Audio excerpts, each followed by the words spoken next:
I'll briefly introduce you. Marijke de Roover is a part-time professional karaoke singer and meme connoisseur. And if I can believe your Instagram account, also a meme creator, is that correct? But she is currently known mostly for her queer and feminist performance work. She holds a master's in fine art from the KASK, that's how I should pronounce it, School of Art in Ghent, where she was nominated for the Start Point Prize in Break.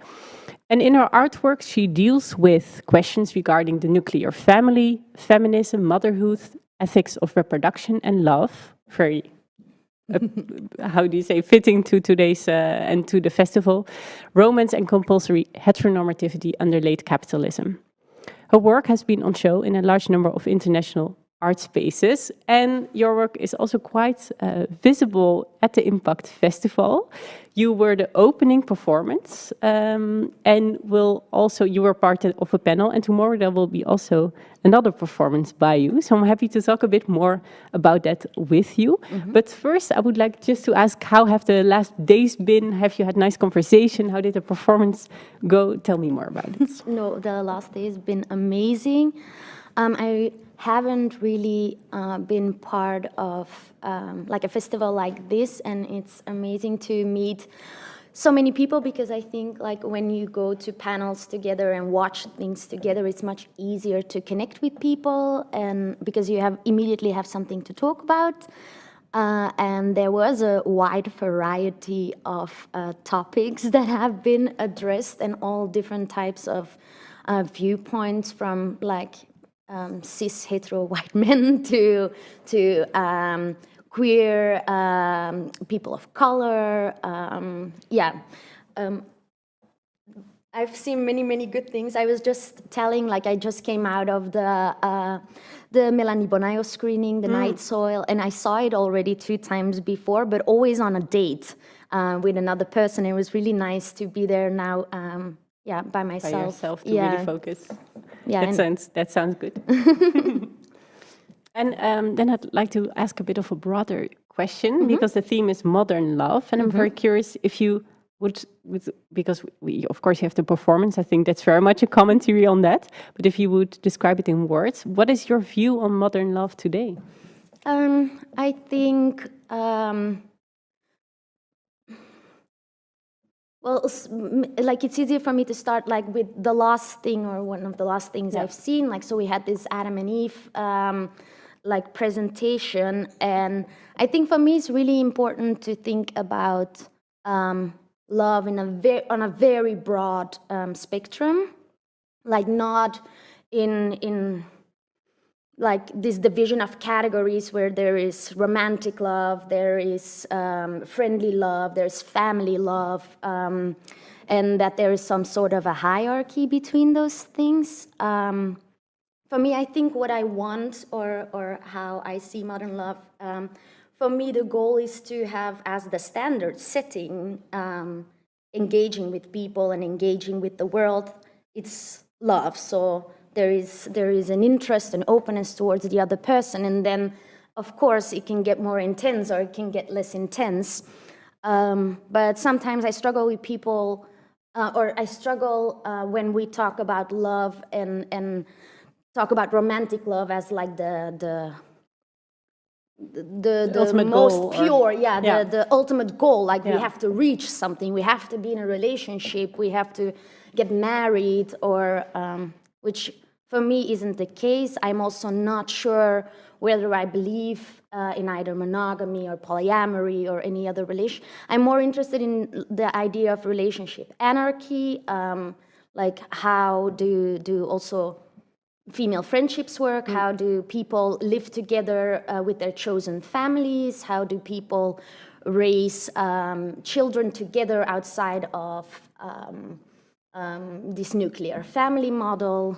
And are you excited for the future? Do you think this heteronormative ideas of love and relationships will change, or? I think they're changing a lot, but since there's also still an acceleration in capitalism, I think it will be difficult still to completely get rid of like the stigma of everything that is like not normative. But yeah, we are getting there, and also I think it's very important to focus also just on what is around you. Like the work starts with yourself and with your community, and I try to not get too dystopian and look at where things go wrong, in my personal opinion.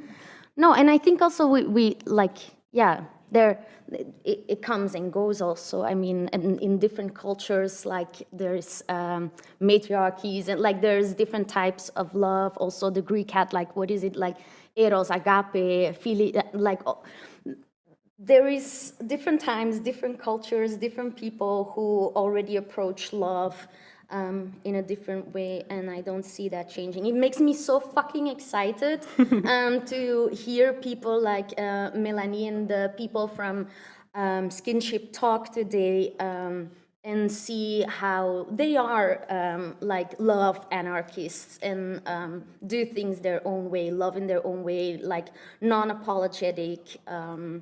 Yeah, makes me excited because also just, yeah, not the person for this online dating, talking about like the cold intimacy or whatever, talking about like quarantine, like to just like be present with people, share energy with people, touch. Well, I don't know if you heard already, but there's later tonight a dating show. Yeah. Yes. This is why I'm so happy that the interview is earlier, so I can hurry to my hotel. It sounds like you should join, Yeah, for definitely. sure. Yeah. All right, let's talk a bit more about your performance. In your performance and also in the opening performance, you really mix a lot of genres. You bring together opera, video, a lot of references to popular culture. I was also quite intrigued by this huge Disney-like dress that you had on, which really brought a certain character back to life, I guess. Could you tell me a bit more on why you chose the format of the opera for the opening performance? It's a bit funny. It's like multiple reasons. First, I just love opera. I'm a very dramatic person, and also a very romantic person in a way, and I like the tragedy of opera. And this was one thing I was interested in, like talking about love, and especially unrequited love, that the figure of the tragic heroine in opera is so prevalent. Like something bad always happens to the women, but they are in a way also very powerful. They take up a very important position on the stage in the story. So it's like, okay, my story is kind of tragic, but it's also very beautiful. So let's, yeah, use that as the starting point. But then when the work got commissioned, I was already thinking about this work, making this work, and then it got commissioned, and there was a deadline, and also I had to present it, like, I don't know, 3 days after they asked, like, do you have a project? Like, are you working on something? And so I just made everything up, basically, because I want them to work with me, so I made everything up. So then in the process, I realized, of course, I do not have the means, the talents, the skills to make an opera. But I kept calling it an opera because also I think it's very interesting how the elite people of the art world still make a huge distinction between art with a capital A and then, I don't know, crafts or, yeah. Or popular culture. Yes, exactly. So a lot more people show up to performances when they are called opera and not musical. So it's like, it's gonna be really funny to announce things as opera, and then all these people in their pretty costumes and whatever always show up. And then I walk around in this silly pink dress that my mom and my aunt made, because this was a very small production, which literally cost me nothing. And yeah, and then, yeah, I have to sit down and experience that because it's kind of a narrative work. It's a time-based work. I always ask for doors to be closed. You have to sit through it. And I like to trick people a bit to experience that. And in the performance that will be on show tomorrow, you play with a different format. I was very curious to hear. I'm very curious to see what it will look like, because that's the form of a TEDx talk. Why a TEDx talk? I find it very difficult to tell short stories, but really try to make it as short as possible. So I was, in 2018, I was at a residency. I had already started my second year of the residency, was HISC in Ghent. And at the time I was in a relationship. We had been trying to have a baby through IVF for about 2 years, I think. And I was completely stuck in my artistic practice. For years I had been making films, and even though I starred in them, and I used music, all these things, they were very unpersonal or like detached from me, because when I graduated high school, I graduated with a very silly performance where I made like a womb, and then that was built into the ground, and then I climbed out of it, and it was kind of like a reference to my mom dying in a rebirth and whatever. I thought I was some kind of reincarnated Anna Mendieta or something. It was silly, but my teachers told me, they wrote in my yearbook, she shows great promise, but you shouldn't make any personal autobiographical work anymore, because it doesn't speak to people on a universal level. So for 10 years I believed that, up until we go back. So 2018, where I did in the beginning of the year this kind of workshop. Anyways, that's like a long story. And then the people from the curatorial study showed up, and they wanted to do a lecture performance program. And I hadn't performed in a long time, and since I was stuck also with my practice, and I didn't make anything for 2 years before that, this workshop I did the week before really opened up something in me, and I'm like, okay, I have to do something that is personal. And I was obsessed with having this baby. I followed all these YouTube accounts of other couples going through IVF. And it just, I'm like, okay, it's only natural that I do something with this obsession, because it's the only material that I have right now. And a TED Talk, it gave me a format, which is like 18 minutes. You tell a personal story where you overcome something, and there is this pseudo-scientific framework for it. And that was all the elements that I needed to at least start thinking, and for me to, like, it started crystallizing immediately. And then because of the videos I showed to the people, there was a lot of singing and a lot of stupid perform. They were like, okay, this is very interesting. I'm like, okay, it makes sense then that it's just like a musical TED Talk. That seems like the right thing to do. Yeah. But that's very, how do you say? I'm looking forward to it, and I'm also curious to see what you will do in the future then, what kind of form you will take or format, or what shape it will go. I think it can go many ways. Yeah, well, I know the next project is going to be amazing. I already know what I want to do.